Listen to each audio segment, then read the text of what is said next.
I am Charlene Schulenberg, the president of KCA, and I want to remind you again, if you have not joined KCA, to please join KCA. You can go to gokihei.org, and there's enough information on there that you click around and you can figure out what category you might want to join up for, because there's, of course, individuals and there's business and whatnot, so there's different rates, but we would love to have more KCA members.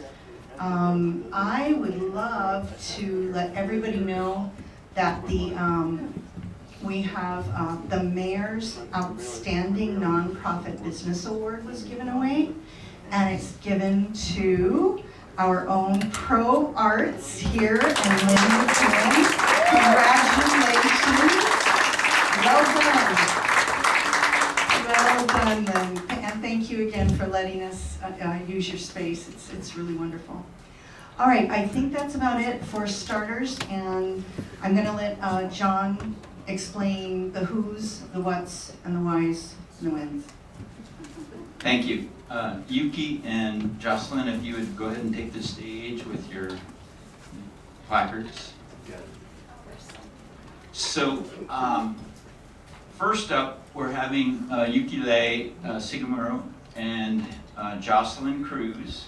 They are the Upcountry candidates for County Council. Yuki Lei is the incumbent and Jocelyn Cruz is challenging. And you may not know this, but right now all the county council members represent all of Maui. It used to be that just South Maui, Tom Cook right now, or Kelly King before that, represented us. Now all of the council members represent all of Maui, although they run from the different districts. So Jocelyn and Yuki Lei will be representing you and our interests. And if we could start off with a round of applause for them.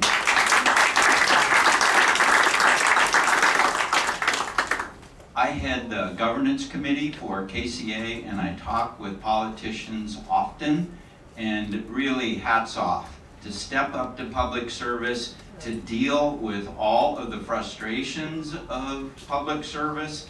It is a big ask, and we really appreciate Yuki Lei for doing it and Jocelyn for willing to step up to do it.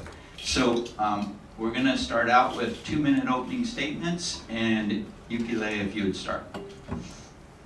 Good evening, everybody. Can you hear me? Is this like? Is this better? Yeah. Yes. So I am Yuki Lei Sugimura, and I am the sitting council member. I represent Upcountry, and well described, right? All 9 of us run from the whole county, and therefore everybody can vote for 9 council members. And believe it or not, a lot of people don't realize that, and it's something that you miss out your opportunity to voice your vote. So I encourage everybody to please vote the way you decide. I am born and raised on Maui, and coming into Kihei, I will tell you that when I grew up, our family had a weekend home here on Halama Street. And it wasn't the Halama Street that you know, but it was just this hollow tile, like it was like just this one room with a little kitchen and a bath, and that was it. But we went to the beach every weekend, and we spent a lot of time here. So Kihei is very dear to my heart. I am I'm a mother, and I have been married for almost 40 years. I graduated from Baldwin and University of Hawaii, so I'm rooted in Hawaii. I will tell you that before, I never get to say this because the last time I was hoping to, I never got to. I'm going to talk to you about the North-South Collector Road because I see that's not one of your questions. So I'm a member of the Maui Metropolitan Planning Organization, and it is a policy board that basically prioritizes from voices of the community and sets what roads you want to have done in the community. And this is a vehicle to bring in federal funding, and through the MPO, whatever is on the list, then it would be eligible for whatever funds are available. And the hard part is, do we have enough funds? But I wanted to tell you that the County of Maui in fiscal year 25 budget had put in $246,000 for design and processing of environmental documents for the north-south collector road between Maui Place and Koi Street. And we at the MPO meeting, when we would hold we would have meetings once a month, there were people from KCA would come and say, what about the north-south collector road? And I want to share with you that the reason why we have a delay of not doing it yet is because the neighbors who are on the road were opposed to it. So we have to go through the process of eminent domain so that we can proceed with the road. So that was part of the challenges. I just wanted to say it because last time I never got to say it, even if I had all this information, but I thought there were people that may be interested. I've worked on the traffic light for Makawao Street, which is a big deal for the community. I worked on that with Mayor Victorino, with State DOT, and we got that installed for you.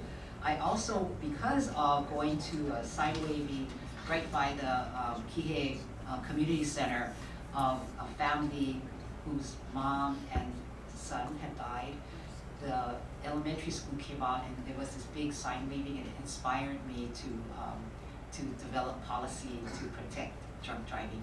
My time is up. Thank you. Thank you very much. Thanks for letting me talk to you about North-South Collector. All right. And Jocelyn.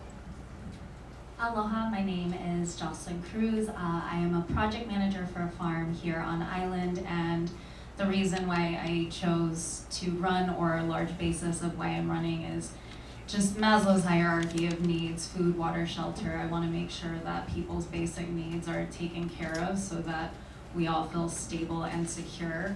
The farm that I work at is, we focus on regenerative farming and agroforestry methods, and through these methods we're able to help improve soil health, and we also expedite growth time. And soil health is something that is huge for our island. It not only provides healthy, nutrient-dense food, but healthy soil helps to maintain and absorb more water. And right now in Kula, one of our big issues is that we have a lot of runoff after the fires. It really, really affected the soil health, and then that directly affects you down here because that runoff goes into the watersheds here. So that's our kuleana. We're in the same mogu, so that's our kuleana up top to make sure that the soil health up there is healthy so that it protects the wetlands down here. Our environment is a huge part of our infrastructure, and we talk a lot about infrastructure issues, so I think it's important to focus on our environment first and foremost. And with water, it's a public trust that's in our state constitution, so I would love to see more water authorities and more of the public managing the water, because I think we as the public know a lot more what needs to be done and what we'd like to be done with the water than these offshore entities. Wow, really already 15 seconds left. So I would just love to champion more agriculture and make sure that we're allocating water to our farmers and to actual affordable housing. Thank you.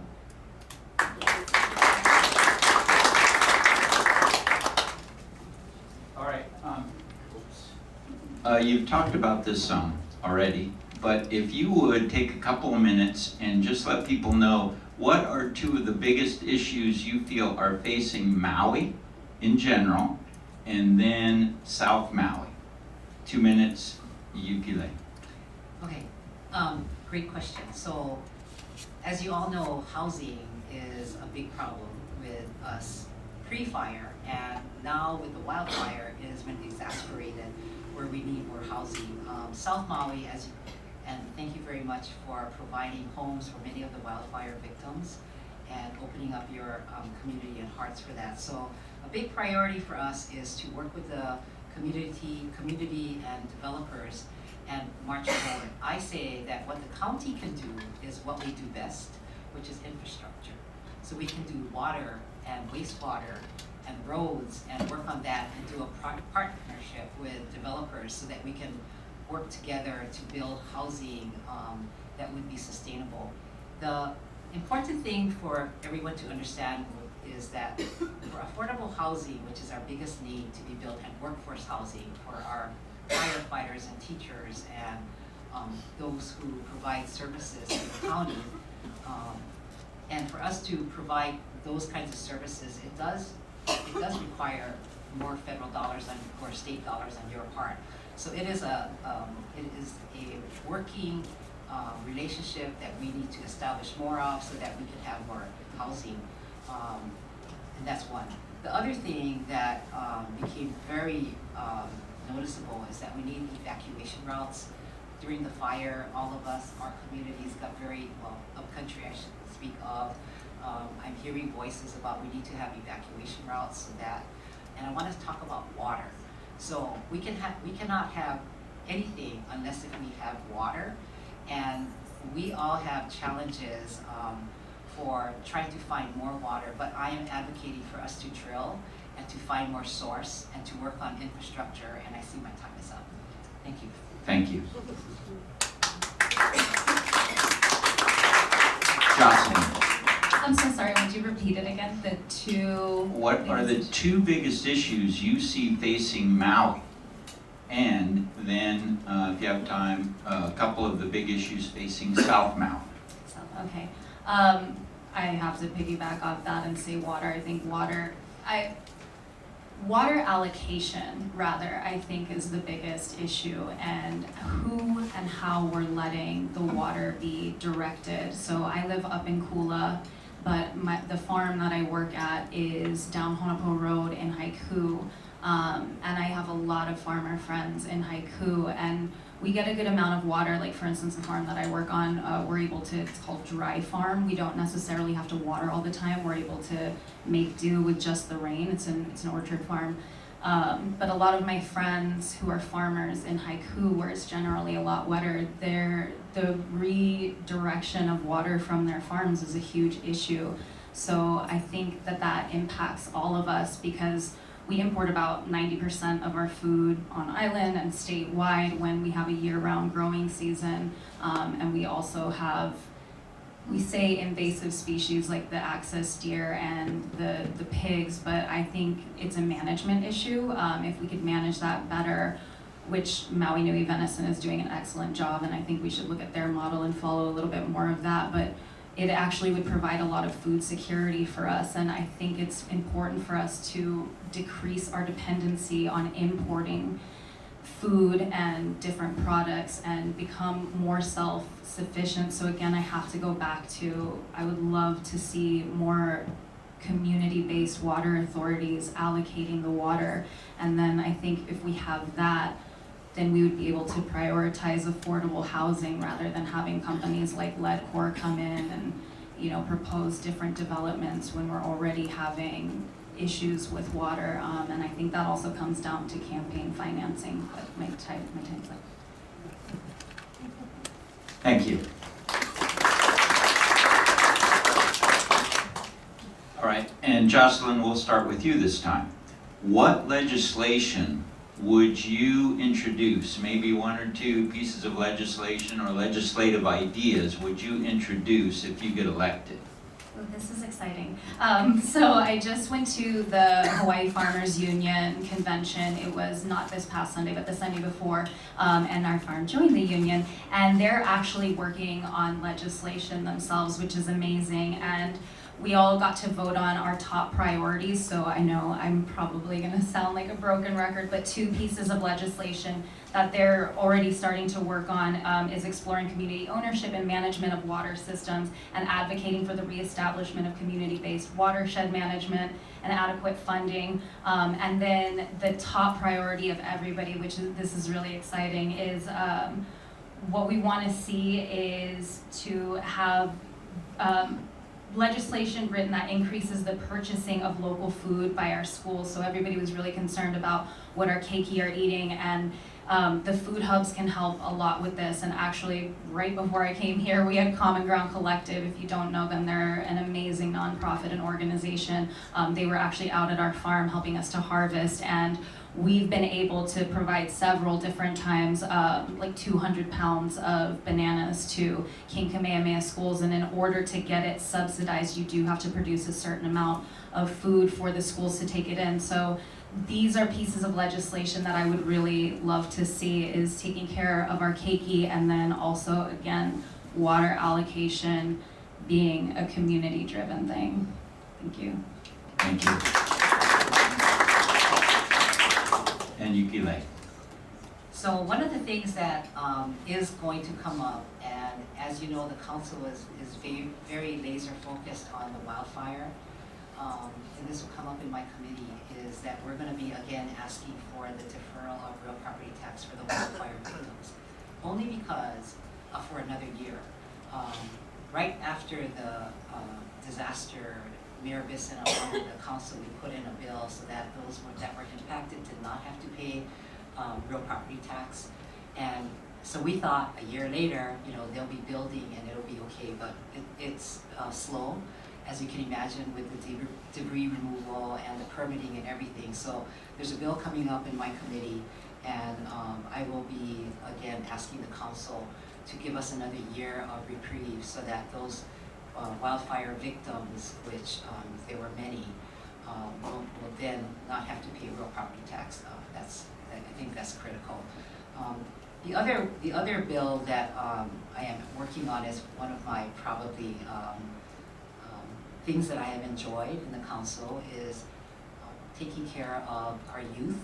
And there's a bill that's going to come up, and it will be to have a flavor ban for Maui County for youth for smoking, right? And it is something that all the other counties have done, and we're the last one to do it. So I'm planning on introducing that before year end.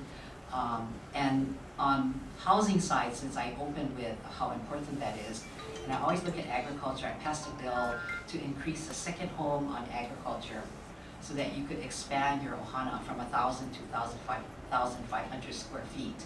And I want to do another bill that will look at looking at the housing on ag land to allow for people to then build based upon the square footage that we have, because we have so much ag land and we have such a huge need for housing. So those are the many. Thank you. Thank you.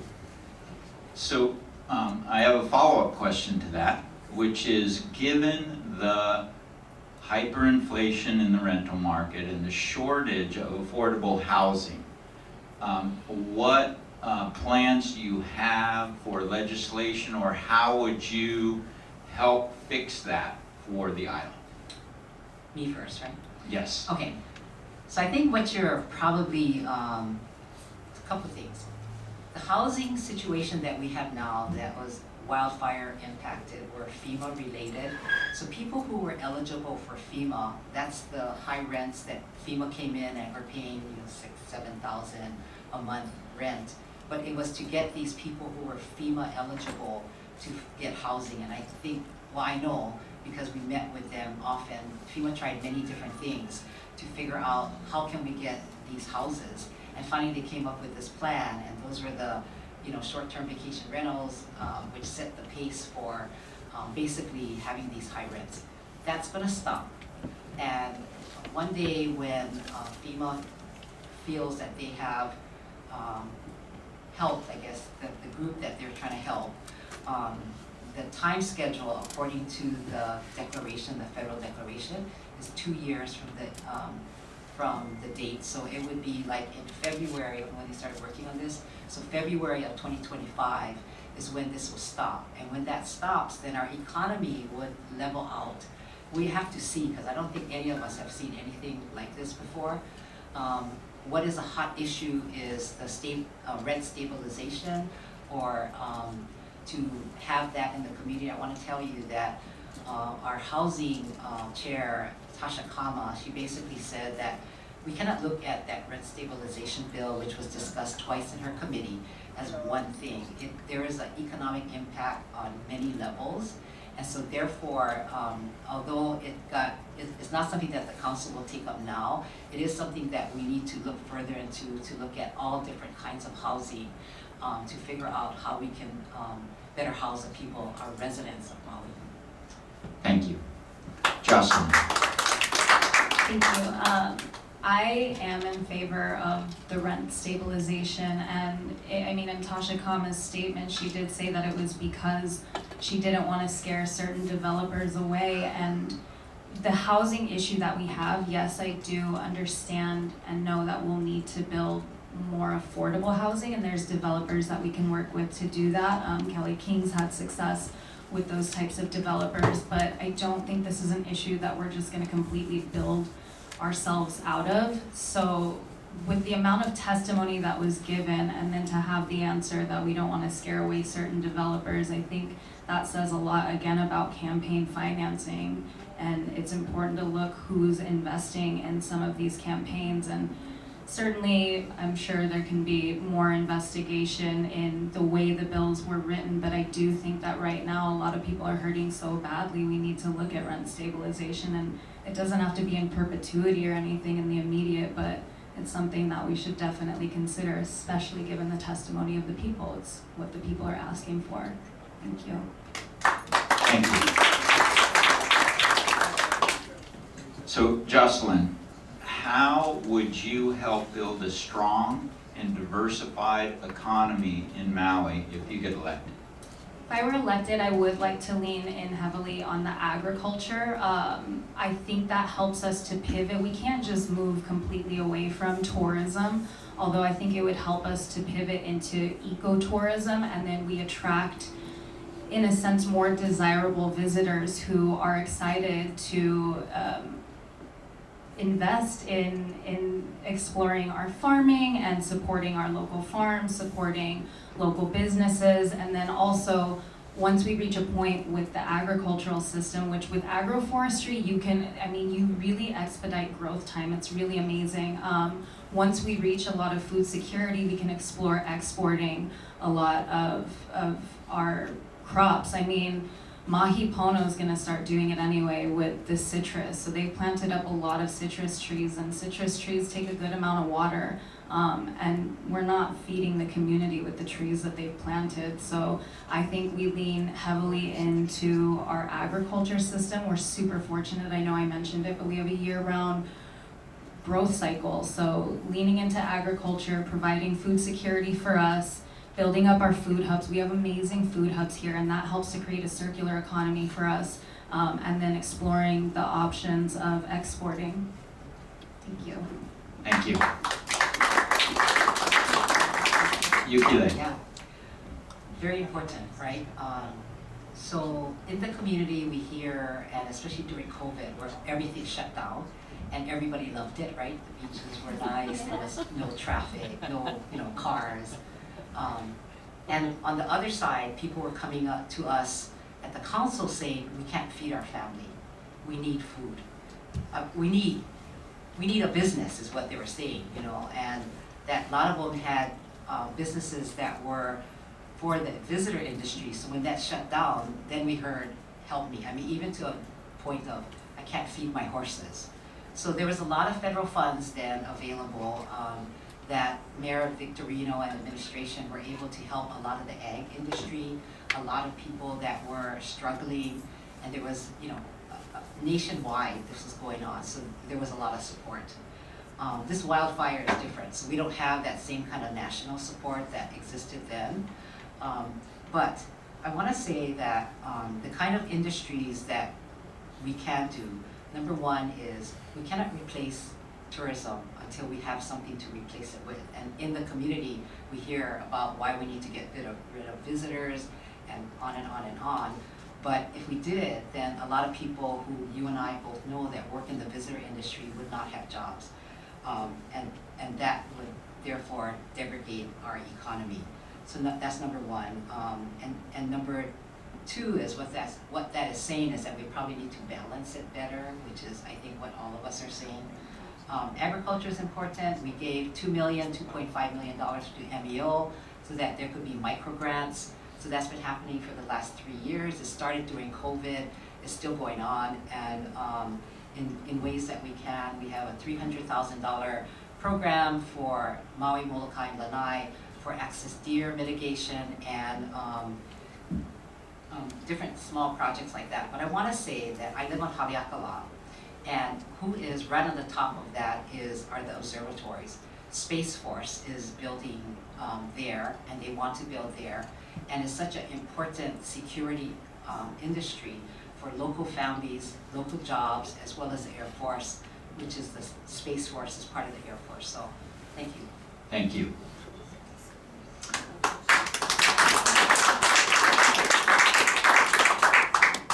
Last question before your closing statements.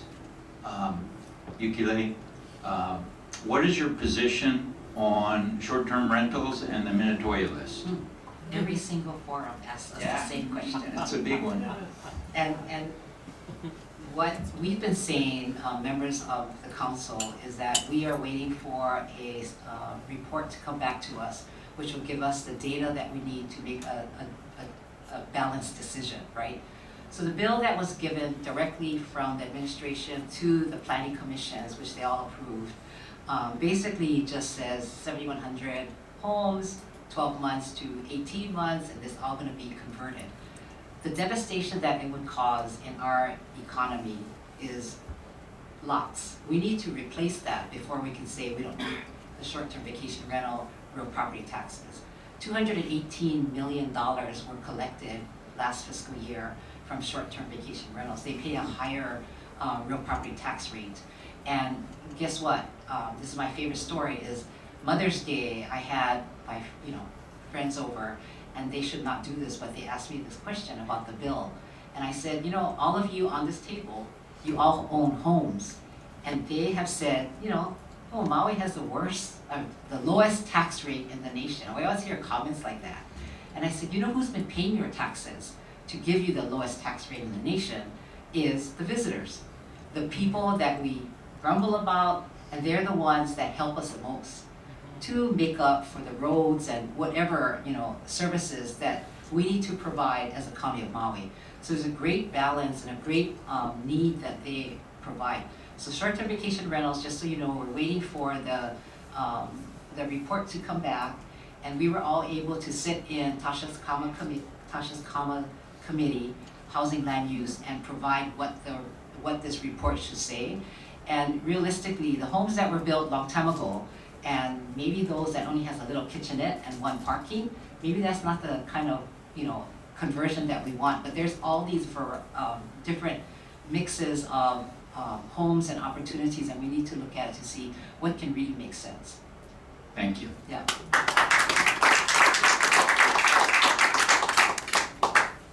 Jocelyn.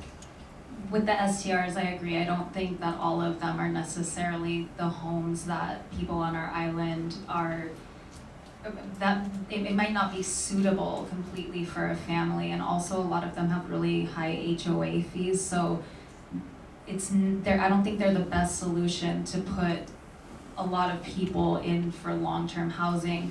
I also think January 1st of 2026 is an unrealistic goal to get rid of all of them. I will say I do agree with looking at a certain number of them in Lahaina. I know it was really important to Lahaina Strong to get their people housed, so if there is a good option of around 600 units for them, I think that that's an option we can look at for them, because I can't even imagine what it would feel like to not have a home for over a year, and if it is a viable option for them, and if we can work with FEMA to purchase some of those units for them, I think that we should explore that. For the rest of them on island, I think it provides such a good opportunity for cheaper rates if our friends and family want to come. Like, I know my family certainly could not afford to stay in a hotel here that's $1,000 a night, but they might be able to pay like $250 or $350 a night. So I think that in that sense they're a really good option. And I also understand that it is important to our economy right now, so I don't think we should necessarily look at getting rid of all of them. Also, the infrastructure on a lot of them is questionable, so that would be a lot to put on quite a few of our residents if they moved in there. Thank you. Thank you.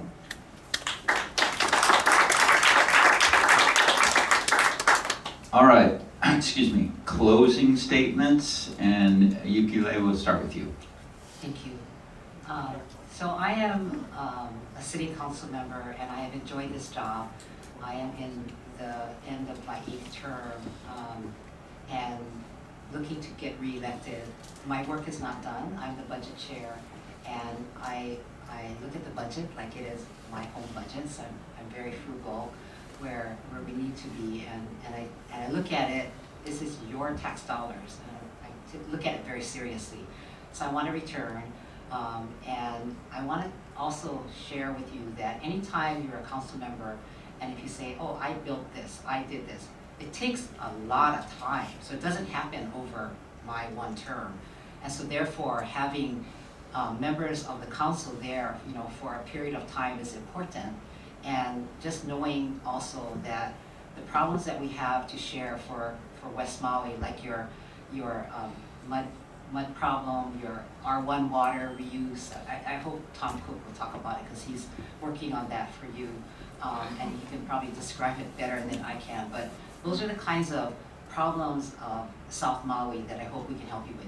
And one more last thing about that is that South Maui, I don't know if you know this, but you don't have your own water per se. Your water comes from Wailuku. So when I hear people in the community saying, oh, you should, in your community plan, you should put that, you don't want to share your water in South Maui with anybody else, I went, oh, don't do that, because we don't ever want Wailuku to say, we don't want to share their water with, with many of the communities that provide it. So sharing is part of our ohana. It is part of our community. It is what we need to do in Maui and Hawaii. And I look to be your council member again and ask for your vote. My name is Yukile Sugimura. Thank you.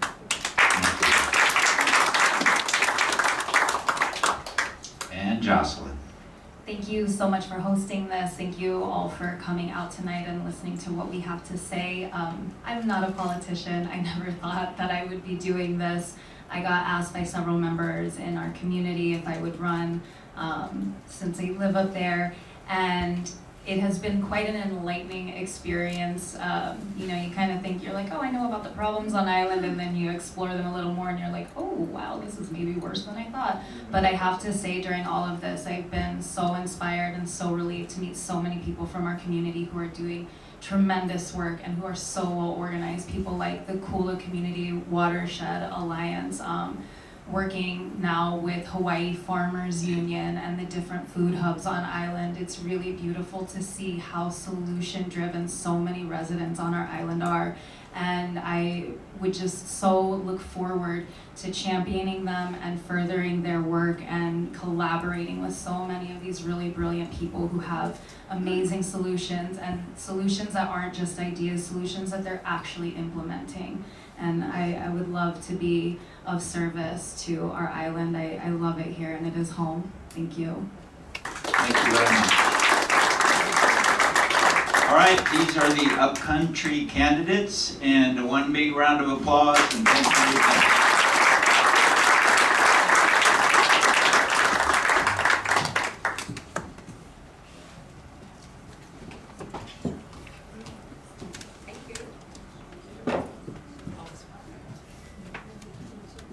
All right, now we have Nara Boone, who is running for the Makawao Paia seat.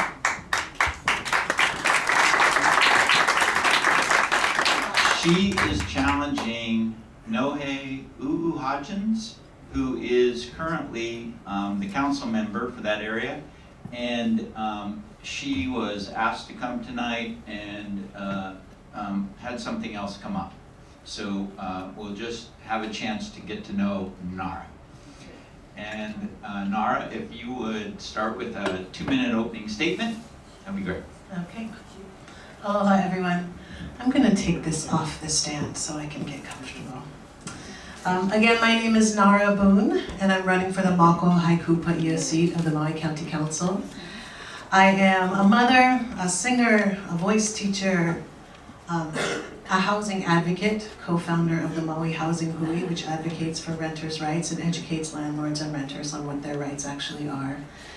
I grew up in Paia, in Haiku, and I care really deeply about this community. I care deeply about our islands, and having spent almost my entire life here, I've witnessed the changes that have happened. Last campaign, I was asked to run by members of the community, and this time around, I'm running because the curtain was pulled back, and I got to see really how our society runs here, and what I witnessed was extremely frustrating and not really focused on community, but focused on money and profit and extraction. And I want to bring the focus back to us. I'll stop there. All right, thank you very much. All right, what are two of the top issues you see for your area, Makawao and Paia? And then what are the issues you see for South Maui? Well, so it's Makawao, Haiku, and Paia. It's all three. Sorry, I'm a little tired from campaigning. My voice is a little out of it. Some of the main issues that we have a really big invasive species issue in Haiku, and I want to warn you that it is spreading, and that's the koki frogs. I know we have the giant coconut beetles, I don't remember the exact name in this moment, that have come in, and now there's a pause from imports from Oahu for at least a year for that. But the koki frogs right now are spreading, and MISC only has 2 members of the koki crew to combat that, so that is a big thing. Our houseless situation is you know, it's expanded because of the fires. I'm sure it's expanded in KCA as well. One of the other issues that we have right now, other than the aging infrastructure of our power lines and the poles and all of that, is that we have all these fallow fields that everyone is worried about them catching fire. We're all traumatized. We're all traumatized, whether we realize it or not, by the fires of August 8th.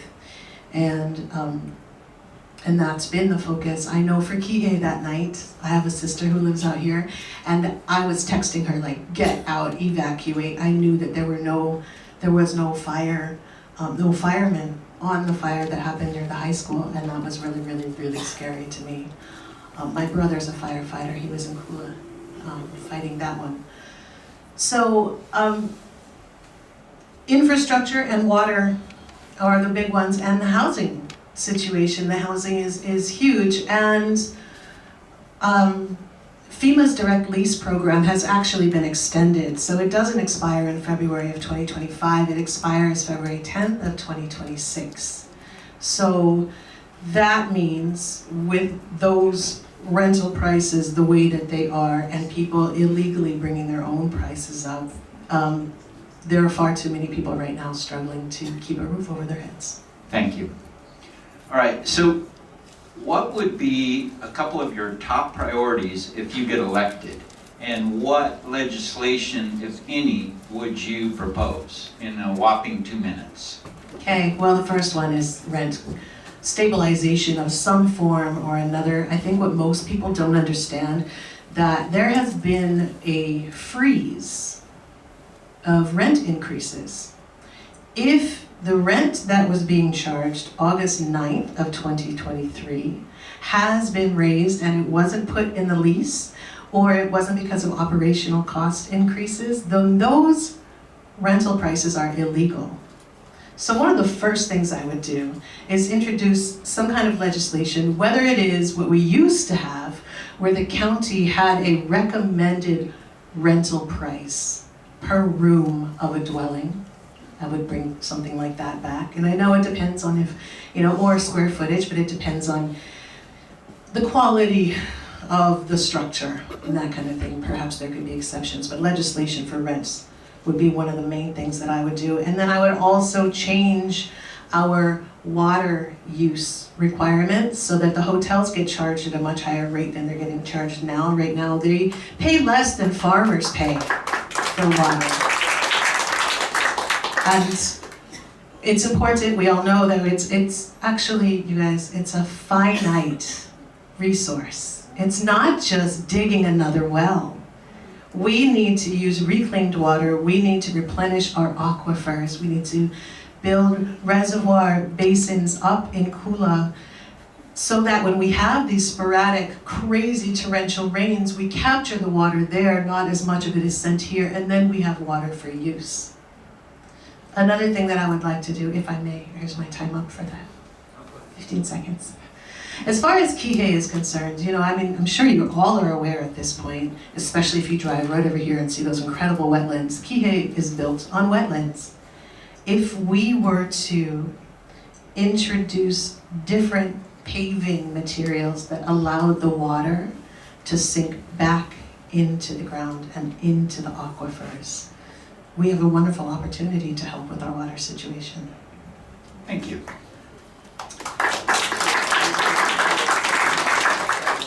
Given coastal erosion, coral damage, and fire hazards, what plans do you have to help protect the environment in Maui? Partially what I just said. We need to replant. We need to give back. We need to stop extracting. Now is the time to give back to the streams, to the aquifers. We need to replant native plants on the shorelines to help retain what we have right now and stop the erosion that's happening. We need to capture the water higher up so that it doesn't all rush out and wash out South Kihei Road. I don't know if any of you are aware, how many of you have seen the turtles up on shore? Okay, Ho'okipa, some people now call it Turtle Beach. My daughter's 15 and a half. When she was a newborn, I had my other children at Ho'okipa at sunset and a turtle came up onto the shore. It was an unusual event. I called DLNR and they told me that the turtle was either coming up to die or maybe lay eggs. We are witnessing climate change happen. We are witnessing the fact that the shorelines here are no longer healthy for our sea creatures, and they're migrating to other parts of the island because of it to find food. We are witnessing it all happening, and instead of counting our money, we need to look up. It's beyond time. We need to get real about it. Thank you. Final question before your closing statement. What is your position on short-term rentals and the Minatoya list, please?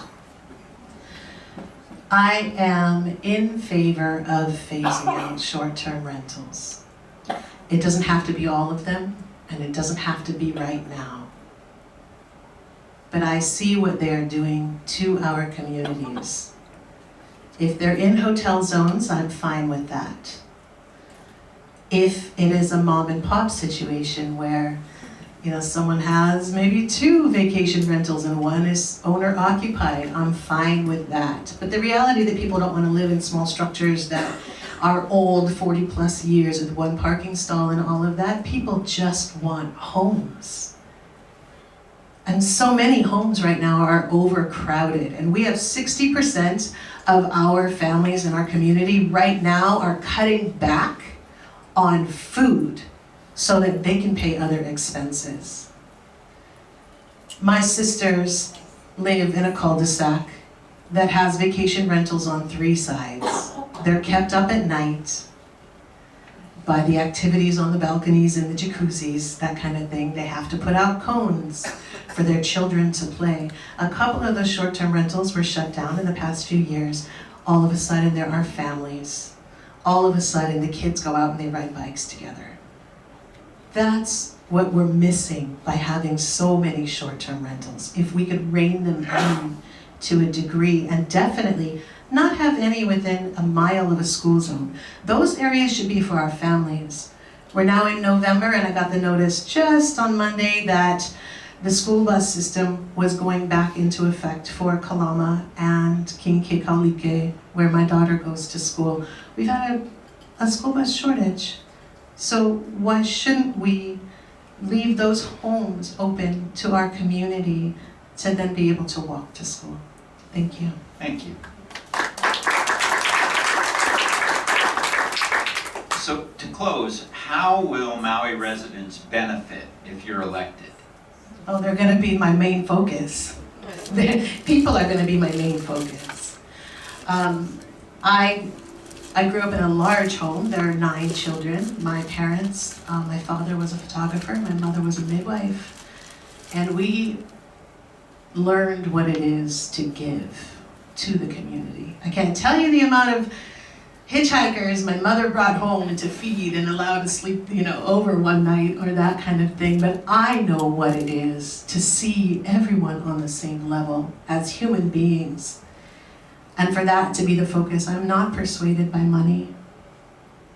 I'm persuaded by the needs of our people. And you are who I want to help. Thank you very much.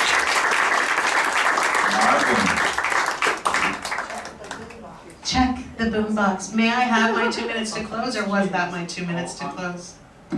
I'm sorry I confused you. That was your 2 minutes to close, so Okay. go ahead, take another minute. All right, I'll do Do that. what you'd like. Okay. Again, I want to thank you all for being here.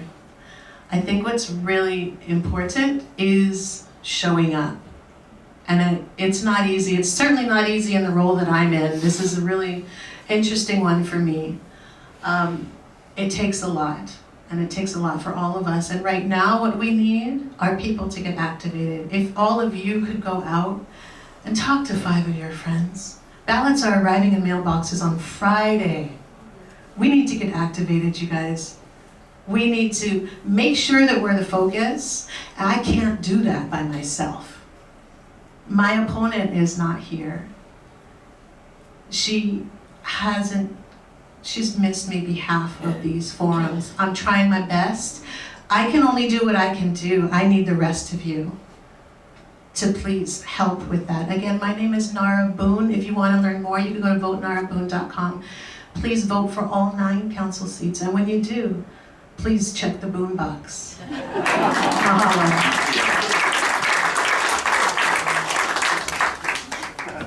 Kelly and Tom.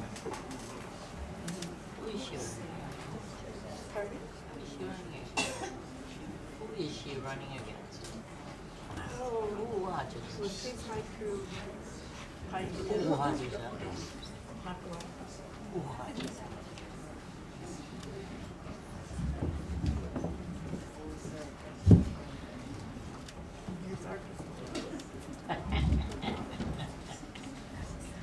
All right, welcome Tom and Kelly King, please.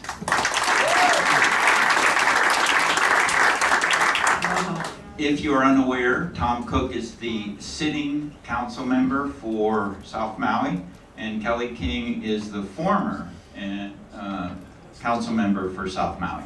And we will start with Tom. Would you do a 2-minute opening statement? Aloha, everybody, Aloha. and good evening. Thank you all for taking the time to show up. Thank you for participating in this process. My name is Tom Cook. I'm the current representative for South Maui. This is the end of my first term, and I'm running for re-election. I've been on Maui for over 50 years. I'm a transplant. I married a girl from Makawao that I met on the mainland. My oldest boy, Kamale, is 48 years old today, and his son is Happy 18. birthday. So I have 5 children, 4 grandchildren. They all graduated from Maui high schools. I'm a carpenter by trade. Used to be a farmer and a homesteader up on Avalao Road. Lived off the grid for 35 years. My son has the property now, still on rain catchment, although he has electricity. We got electricity when they were little kids. The fact that being a carpenter, to me, I've always been very visual oriented and hands-on. I think that I'm really excited and grateful to be on the council. For years, I've been a participant in council meetings and given advocating for the government to be more effective and more efficient in building permits and enabling people to build. And my friends asked and I stepped up. I'm going to be 70 in December, and so I feel that I have, at this time in my life, with the life experience of being a builder, a problem solver, a team builder, of a wide variety of residential, some industrial, a lot of poured in place concrete. So being on the council, I bring a skill set and I bring life experiences that I feel are very beneficial to our community at this time, to be able to do the housing we need, to develop the infrastructure we need. My history of basically being a hippie when I was young and homesteading. Also, I am extremely dialed in and sensitive to our environment. And that's one thing, when you get to know me, you'll understand who Tom Cook is and the sort of like the developer land guy that people project that I am. Take the time to get to know me. Thank you very much for being here, and thanks for allowing me to introduce myself. Thank you. Thank you. Kelly Kim. Aloha everyone, and thank you for holding this forum and giving us another opportunity. Thank you to everybody who showed up. A lot of you know me. I've been in the community over 40 years. Bob and I just celebrated our 41st anniversary in September. So we have a very sustainable marriage as well. A lot of my background and the reason I got to, I feel like I'm actually the incumbent as well, because I spent 3 terms in the county council and getting the support of South Maui every time. And a lot of it comes out of the work that I've done in the community from the time my kids were little and I ran playgroup. The Kalama Park Playground was the first super playground on the island of Maui, and that was me getting together with some of my other mom friends and putting that together because we needed a place for our kids to play. I was very involved in the PTA at Kihei School and then Kula School, and that led to people asking me to run for the Board of Education. So I served my 4 years on the Hawaii State Board of Education, and then I spent years after that trying to decentralize it, because that's one of the biggest problems we have with our school system, is the centralization. I wanted to talk a little bit about what I've accomplished in my first 3 terms on the council. I was able to bring in about a half a dozen affordable housing projects, and some of them were finished. I know you heard about how long it takes. The first developer that I brought to the island was for affordable rental project, the Kaiwahine Village. And from the time that he pulled the trigger and bought that from the bankrupt developer, it was 2.5 years, and we moved people in. And those rents started at less than $600 for a 2-bedroom apartment. So I'm here to tell you, it doesn't have to take that long. And it's not a permit issue. It's really an issue of people building what our community needs. And I want to see our community get better represented by the council. I want to be able to talk to you and work with you. The environmental projects that I've worked on, saving the wetlands and getting the Ahupua signs funded. I brought back Whale Day. There were a lot of things that I did in my first few terms. Probably the most salient and the most important thing for our future is creating the youth council, which ended when I left the council as well. So there's a lot of things that need to keep happening that are a reason that I'm coming back to the council. And I would just want to say again, I really appreciate this community, because at the times that I needed the support, you guys stepped up. Thank you, Kelly. And Kelly, we'll start with you. What are 2 of the biggest issues you see in Maui and South Maui?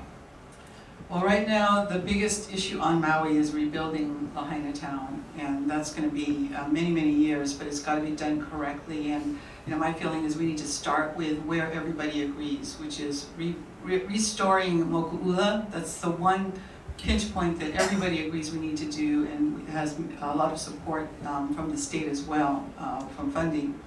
And then beyond that, we need to bring those different groups together there's several different groups doing bioremediation, and they're not talking to each other. And there's several different groups trying to get their own permits for their own houses, and they're not talking to each other, but everybody's so frustrated up there.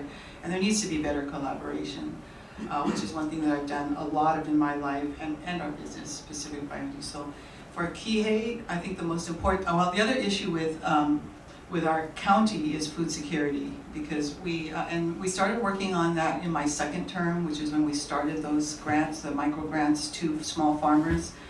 We need to get more water to small farmers at a reasonable rate because they're paying higher rates than our corporate farmers. And we also need to, I agree with what was said earlier about being able to have housing on ag land, not for renting out to tourists or other people, but for running your farm and for keeping security. We've actually had some theft on our sunflower farm. And then for Kihei, it's all about infrastructure for Kihei, because we have a lot of affordable housing that's going in. We don't have a lot of infrastructure that's being worked on. I've sat and watched so many developers come in and ask for exemptions on all the things that are our infrastructure, the road fees, the park fees. Everybody wants an exemption so they could do their little portion of affordable housing. And I've worked on half a dozen affordable housing, 100% affordable housing projects in my first 3 terms. 3 of them are complete. One of them is going vertical, and you've seen that in Central Maui. It used to be called the downtown Kihei, the Central Kihei area. It's now going vertical, and that's 100% affordable. But we need that infrastructure. It's okay to give exemptions for 100% infrastructure affordable. It's not okay to give these exemptions to these luxury homes. And so, that's a real problem in Kihei, because we're seeing more and more luxury homes and high-end market homes going up.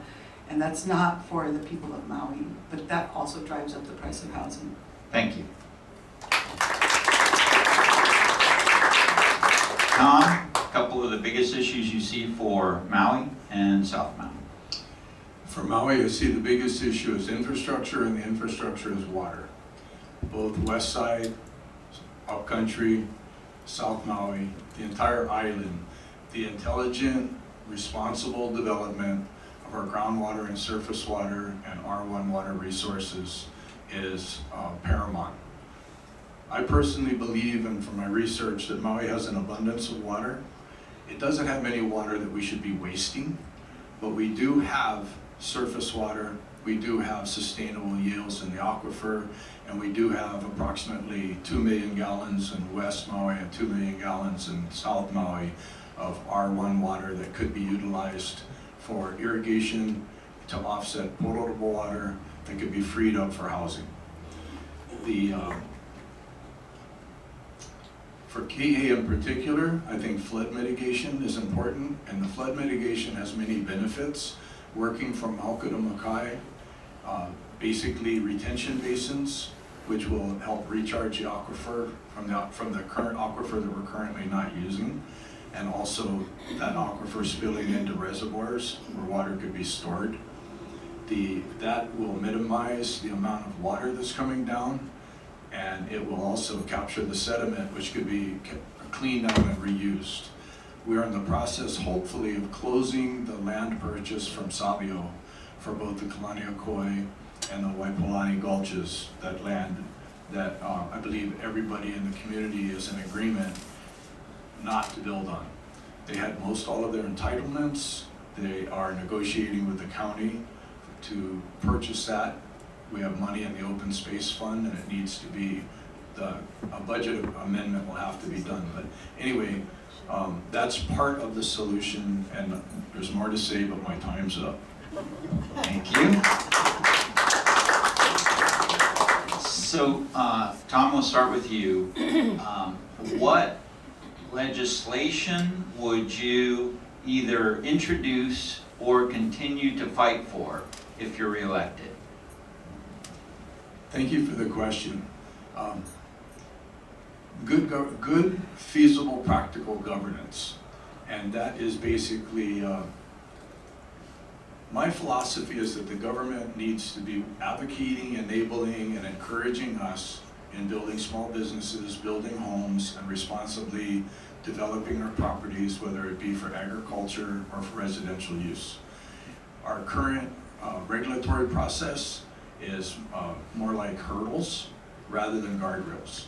We need rules, we need regulations. I think being a parent is helpful. Like, you can say a loving no and a conditional yes.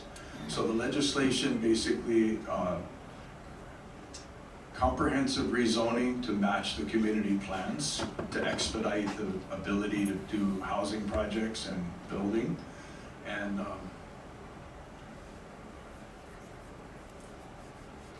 the biggest thing I'm hopeful for is that we can get the government to understand that when they give a permit, whether it be a liquor license, a building permit, or a land use condition, they're not doing us a favor. They're basically, they're setting the conditions, we're meeting the objectives. When they give a building permit for a residence, it's opening a floodgate of work. People go to work, people sell materials, people can buy shoes for their kids. So basically improving our governance, and that is basically by being accountable, holding people accountable to do the right thing and passing the legislation, working with the departments that they can be more effective. Thank you. And Kelly, you need me to repeat the question? Sure. What top priorities would you have if you get elected? What legislation would you introduce or continue to fight for if it's already been introduced? Okay, thank you for that question. I would, there's so many because, you know, we got a great wetland restoration and preservation bill passed through my committee that I wrote, and funding has come to a halt. So we need to put more we've got to get that funding back in those projects. I would like to see the county manager legislation come back and that charter amendment come back, because there was a lot of misinformation that was caused by people on the other side of that. But it makes it really clear when you see something like what happened with the mismanagement of the Lahaina wildfire and the lack of prevention, that we need a professional manager in this county. It's too big for one person to try to do. And you know, we don't elect our mayor for professionalism right now. We elect them for, you know, the populace. So that's important. I would like to see legislation prioritizing water use, because yes, we do have an ordinance that says if R1 is in your area, you have to use it. But we have to make sure that we provide more R1. But I would like to see an ordinance that prioritizes affordable housing and agriculture as the top two needs of water, so that when we have areas that have water shortages, and I'm hearing the complaints from Lahaina right now, why are they building this other housing development? Well, we shouldn't be doing that until we get those other homes, the homes rebuilt that were in Lahaina. We shouldn't be building luxury homes in Kihei until we have enough affordable housing here, anywhere. So that can be codified in our county ordinances, so that that's a guideline for developers. But those are some of the other issues. Is, you know, climate, continuing on with climate action. We had started a bill that I wrote and got passed to require all county facilities that are 5,000 square feet or larger to be built to net zero. So we're doing climate mitigation that way. And then the other thing I would work on is getting our very strong CPAC policies back into our community plan, because our planning commission right now is decimating our community plan and prioritizing luxury development. So I think my time is up, but lots more to come. Thank you.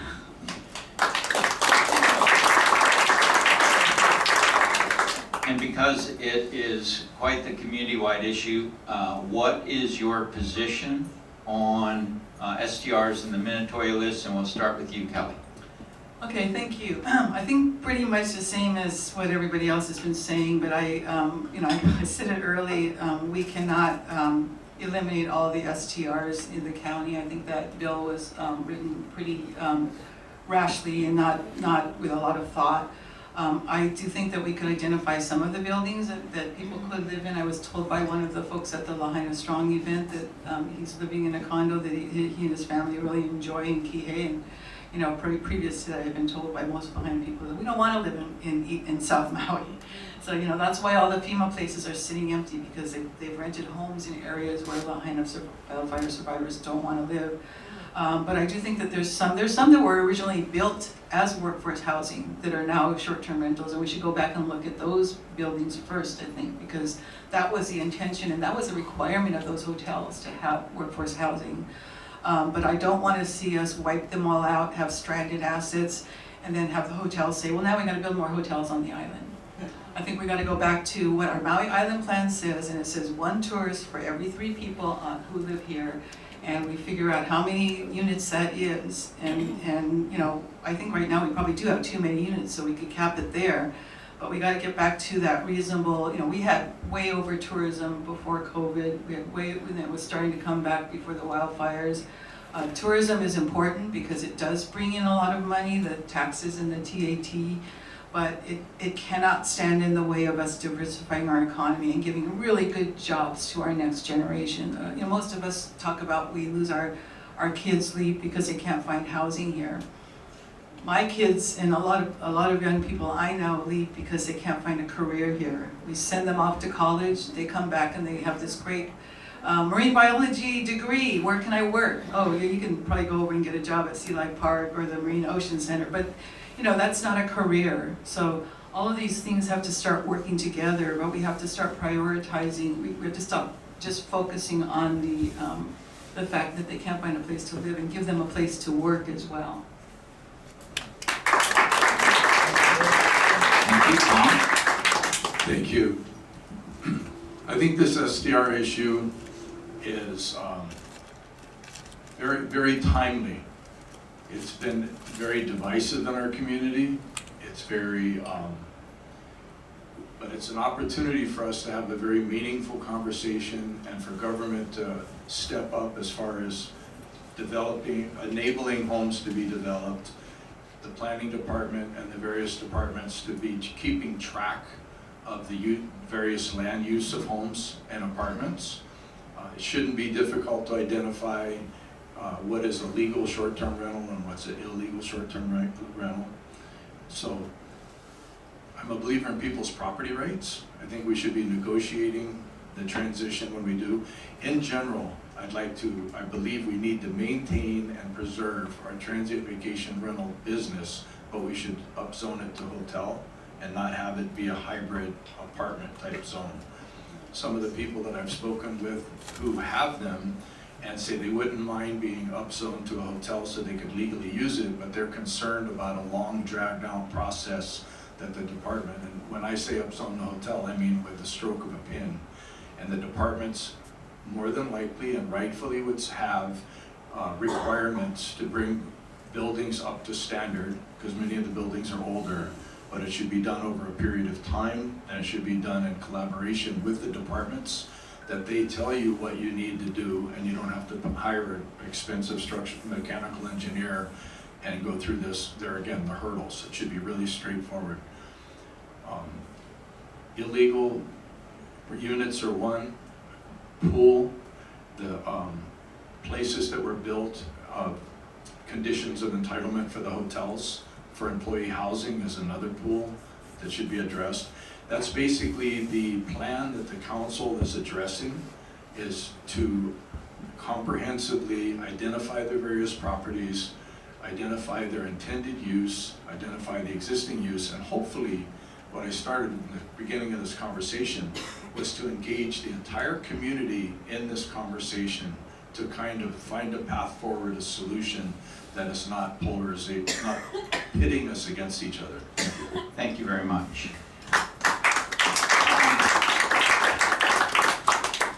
You've been in office, you are in office. What is one of the things that you find most frustrating about governance in Maui? And we'll start with you, Tom. General, I find that the working with the various departments, I feel that departments are good people, but they don't communicate. The MAPS program was implemented to create an enterprise type system instead of a silo system. What I find is frustrating is because currently, but I'm optimistic that it can change, and I believe that it is in a process of moving forward, is for the various departments to communicate more transparently and more fluidly to accomplish what people are needing to get done. The water department has new leadership, and I'm very excited about what they're doing. Environmental management for solid waste and the wastewater. I think is doing a really good job of communicating and focusing on the things. So the frustrating thing for me as a builder is how slow things are, how long it takes to get things done. But my experience in government, the good thing about it, I'll just share with you, it's really hard for somebody to screw it up overnight. So the slowness actually has a purpose. Although it is frustrating, please don't wish for a monarch that a malevolent dictator is a great dictator, but they're few and far between. Thank you, Tom. And Kelly, please. Let's see, maybe you can repeat that question for me. Having been in office, or even not being in office, running for it again, what have you found or do you find most frustrating about governance in Maui? I think there's three major things. One is the lack of professionalism at our county management from the top down, and I'd like to see. I think I was told I was the first council member to ever review the performance measures that are in the budget every year. Every department has performance measures, and when you see the goals for the next year lower than the actuals for this year, you're wondering what's going on. Why are this is like a sandbag. So there's not a lot of strategic planning in government, and after I started talking about it during the budget session, I actually got contacted by a lot of the department directors asking if I could come and explain to them what strategic planning is and talk to them about it. So they don't have a lot of that experience. I would like to see the county manager proposal come back. Another frustration is the influence of big money and big corporate developers and corporations. That's rampant. It's way more evident during the election process because you see such big money. Hundreds of thousands of dollars are going into our opponent's races, and it's not necessarily helping with seeing the big picture of who's doing what and what the goals are. So that's another thing. The third big frustration for me is, and maybe it was a good thing to sit out of the council for a year and a half because I did a lot of testifying, especially on our planning commission position, which we still don't have for South Maui, our community plan. And it was very frustrating to go to this council and not be heard, and go with dozens of people who say, here's the person we want as to represent South Maui on the planning commission, which is now, it's in our charter. We have to have someone from each district, and then have them pick a developer and put someone that none of us knew, dozens of us, and none of us knew this person, and that was the person that was put into that position to represent us. And so now we're seeing our community plan policies being watered down. So those are three of my frustrations. Obviously, there's a lot of good things that can get done too. Thank you. All right, now we're going to do something a little different. Each candidate is going to be able to ask the other a question, and the person will have 2 minutes to answer, and then the person asking the question will have a minute to respond. So Kelly, we'll start with you. A question for Tom, and then Tom, you'll have a couple minutes to answer. Okay, well, actually I'm just going to follow up on what I just said. We came to the council, we came to you. When I was on the board of the KCA, we asked you to stop the process of the community plan in the planning commission until we get representation, and you said it didn't bother you. Then when there was an opening and the mayor presented you a name, and all of us in Kihei that I knew of came out in favor of that. There were 3 developers who were against him. 2 of them didn't even live in our community, and you voted for the developer. So can you explain why we should feel represented by you when you're not listening to us as a community? Thank you for the question. Can you hear me? Yeah. Okay, good. Thank you for the question. First, I would say I did listen. I did speak with the candidates. The labeling Mr. Blackburn as a developer is a mistake because he's not a developer. He's a contractor, and he does mostly school work and for the state. He's a longtime Maui Kihei resident, and the fact that not everybody knew him, he's married to one of the Arizumi girls. He grew up in Kihei. So the fact that he wasn't widely known is sort of a tell to me that the people who are saying representing the community are not the whole broad community. I thought long and hard, and it was a very deep, thoughtful process to vote for who I voted for. And the candidates were qualified, but to be on the planning commission is basically to be one of several members. It is not an executive position. It is not a position for someone who is feels comfortable being in charge, wants to be in charge, has the answers. And that was my inner communication with one of the candidates that was highly qualified, but I questioned the suitability to be part of a commission. I based it on very sincere assessment and communication multiple times with the gentleman. Whether I represent the community or not, all of you and the other thousands of people who live in South Maui, and the other thousands of people, tens of thousands of people who live on the island of Maui, will decide in just a couple of weeks. I'm hopeful that my performance to date and my life experiences and what I have to offer will be weighed worthy, and vote for TomCook.com is my deal, and so Thank you, Tom. that's my response. Okay. All right, and then Kelly, go ahead. You have a minute. Yeah, this person was reported, the person you approved was reported to work for a mainland contractor. He was not somebody who we had seen in the community versus the person that and so, community involvement is very important. I didn't even know that person until your chair of that committee came up with that name, and that was recommended to her by someone who had been in the Carpenters Union, who is running those big money projects. It was so disappointing to, as a community and as KCA, because we came to you as the board of KCA and said, we're not comfortable with this process going forward with the community plan without representation, and your answer to us was, it doesn't bother me, because one of those people had lived in Kihei before. And that's not what it says in the charter. So I would just, I'm just expressing that so many of us who came before you and gave testimony way outweighed the developers who came to you and asked you to put the contractor on the planning commission. And now we really don't feel represented on the planning commission. Thank you, Kelly. Thank you. All right. So Tom, it's your turn to ask a question, and then she'll have 2 minutes to respond. Okay, so Kelly, you were on the council for 3 terms, and then you stepped down. Could you kind of give an insights into why you stepped down, when you stepped down, and why you want to come back? Well, I think I'll reiterate why I want to come back, but I had a lot of people asking me to run for mayor, and who weren't comfortable with the choices that we had.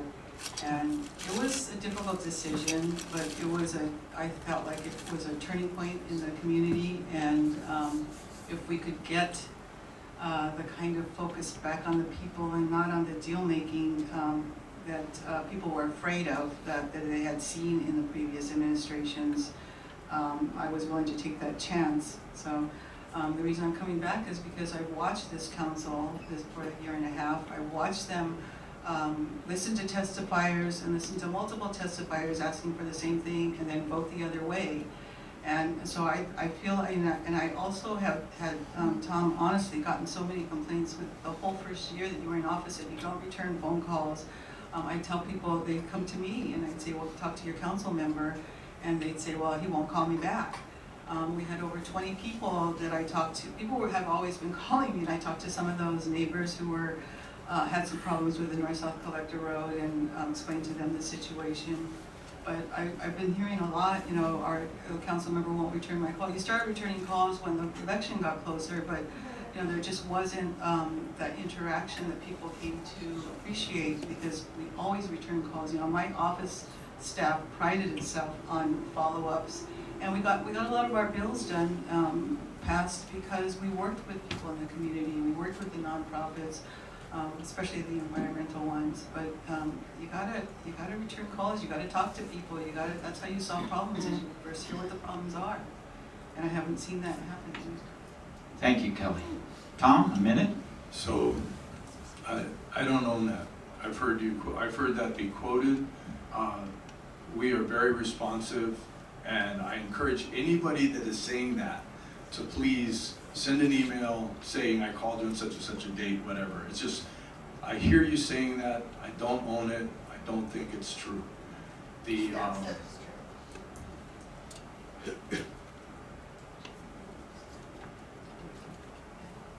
I don't want to be negative. I'm just basically, yeah. That's okay. You asked a question, I answered it. No, I know. And as far as for all of you who watched the testimonies about the TVR, rooms full of angry people saying, this is what we want, okay? You don't always listen to the majority of the people in a room. You have to weigh out the entire community.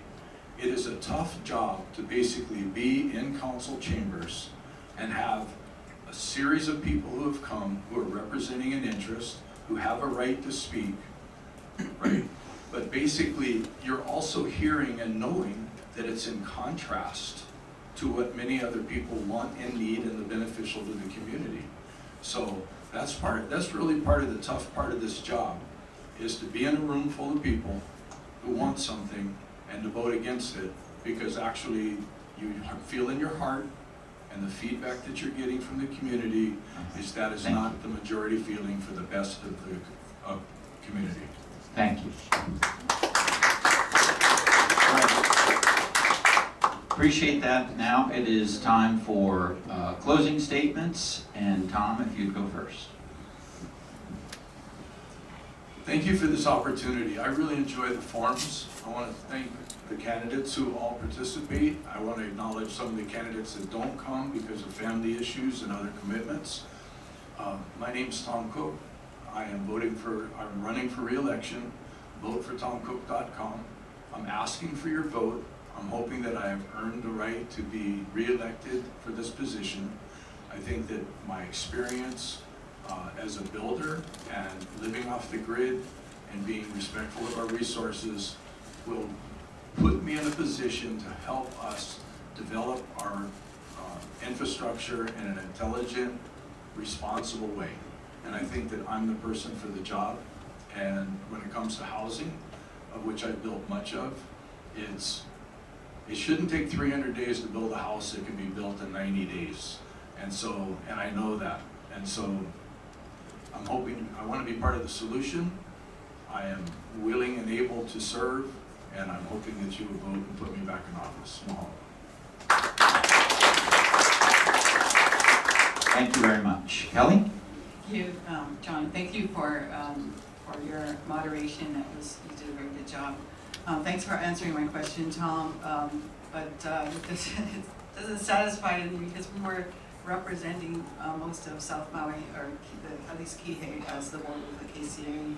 And I think that some of that same testimony came from members of the Ma'alaia community as well. But going forward, I hope you folks will look at our records. I started off, the very first month I was in council in my first term, I started working on affordable housing, and we got that first project done in 2.5 years. So, it takes a lot of work time. It takes a lot of your time meeting with people, collaborating, finding ways, helping. I mean, that developer asked me, do you really want this? If you'll help me, I'll do it. And I said I would help you, and we did that, and we did the other one that was above the golf course, and 2 more in West Maui. So there are ways to get things done. It doesn't take, the scary thing about making a faster permit process is you get the bad with the good.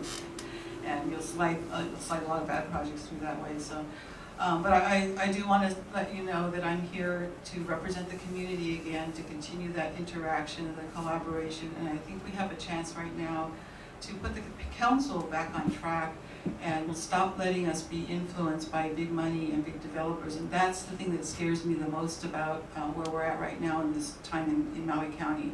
So there's a lot of big development money outside of Maui, outside of Hawaii. that is looking to come in here and make big bucks, especially off the line or rebuild. And we need to do it our way. We need to, there are developers that will come in and do 100% affordable. Don't let them make you think you have to take the 900 luxury homes to get 100 affordable homes. There is a way to do that, but you have to work with the right developers, and you have to know who they are, and you have to collaborate. KellyKingForMaui.com. Please go to my website if you want to learn more about my extensive background in Kihei and my goals for the council. Thank you. Thank you very much. All right, that's it for tonight. Now, all of these candidates are still here. They represent or want to represent you, so if you have questions, walk up to them. They're all mostly very nice people. I'm not sure about you, but really, feel free, and thank you again for coming tonight. Good night, all.